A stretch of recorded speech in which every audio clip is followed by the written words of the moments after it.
Here's my new best time with the controller, 43rd in the standings.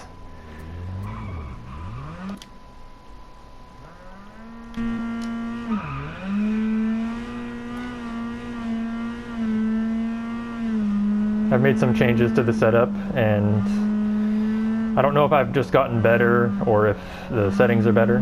I know the gearing is better than what I had it at.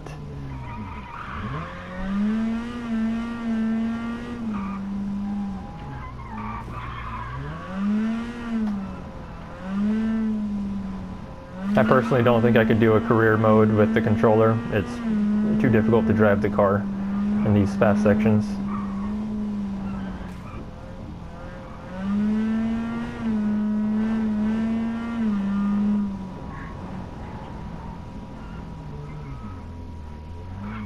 I'm taking it real easy.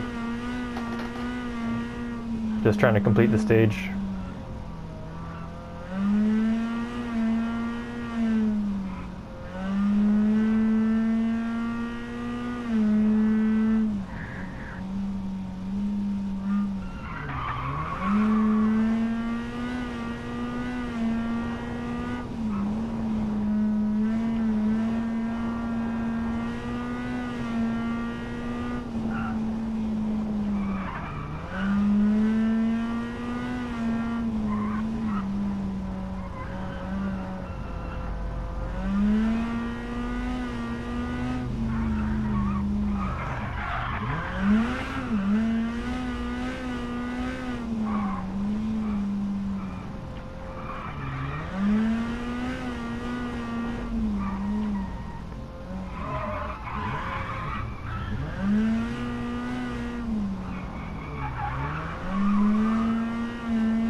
This is real sketchy right there, that sharp turn in here and the little wobble. I could go so much faster through here. Probably take it in 6th. If I could just control the car.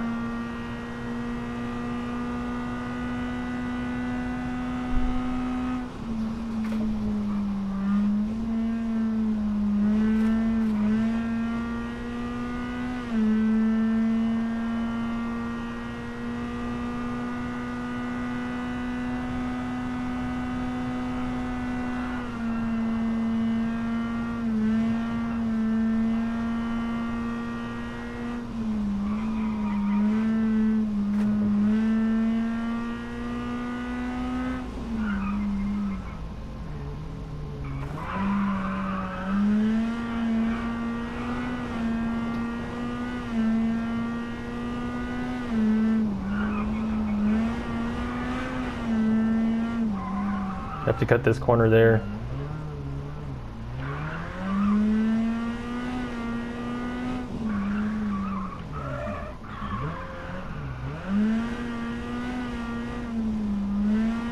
These last few hairpins I take in 2nd. They're a bit wide.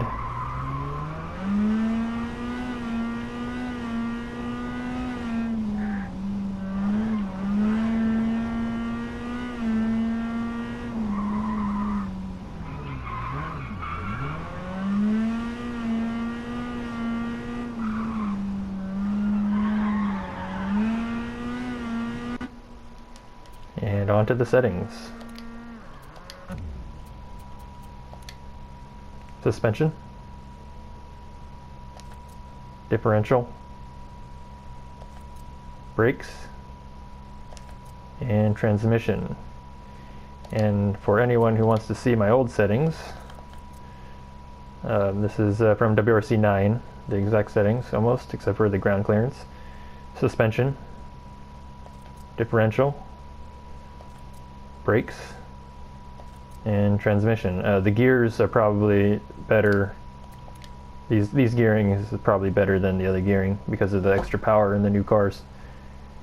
I haven't yet tested it with the wheel. My wheel's too messed up to even bother trying.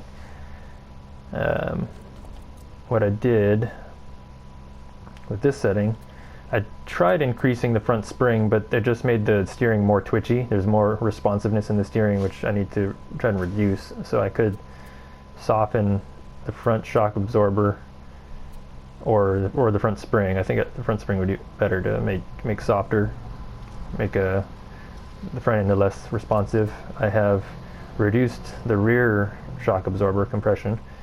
That is to help the car be a little bit more stable because of tire loading response.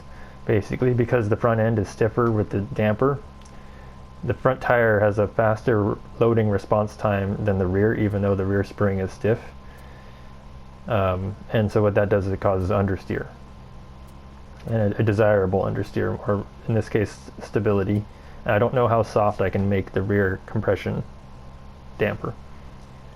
And then, as I mentioned in my previous video on the Tarmac, reduce this to the minimum setting I can control the car to try and create understeer. And then I also reduced the front rebound. I don't know how low I can reduce this value to. It might be able to go lower, and that is to produce a little bit of push on throttle. Normally I wouldn't like any push, and I would have it exactly the same as the rear. And what that does is it prevents the rolling effect, having a stiff rebound, and it also prevents it from bouncing on bumps. But for the sake of controller use, I want to make the car as stable as I can make it, so I can at least play the game a little bit. And then differential settings, I've made some changes since the last video. Actually reducing so talk about the brakes. The brake bias is still too far rearward at 70%. And so if I reduce the center braking differential lock, it actually moves the brake bias further back than if I have it a little bit more locked. It's kind of strange. If it were at 100%, it would be, I'm assuming if it's 100% lock, I don't know if it actually is 100% lock or if it's just 100% value in the game.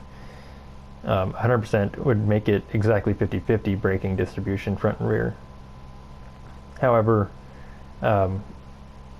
what's happening is the car is unloading, right, on the rear end, on the brakes, and it's causing the wheels to lock up. And so actually putting in some center differential lock, it prevents the rear wheels from locking up, even though you'd think it would cause a little bit more brake force. And it does cause more brake force into the rear end, just transferring the front brake force from the front discs through the drivetrain and into the axle from the differential by having it more locked. But it prevents the rear end from locking up too much, especially at slow speeds. And so there's a magic value that I have to find out. I'm guessing it's 88 because that's where I left it at, where it prevents the lockup to the right amount, but it doesn't move the braking bias too far back by having too high center lock in the differential. So this is what I chose for now, and then everything else is just maxed out to create stability. I tried reducing center acceleration lock, and I just got a lot of oversteer. I don't know exactly what was causing it. I moved this from 45 to 50, and I'm thinking of moving it up to drive more like a front-wheel drive car, just for controller's sake. Might be easier to drive. And that's about it. Till the next one.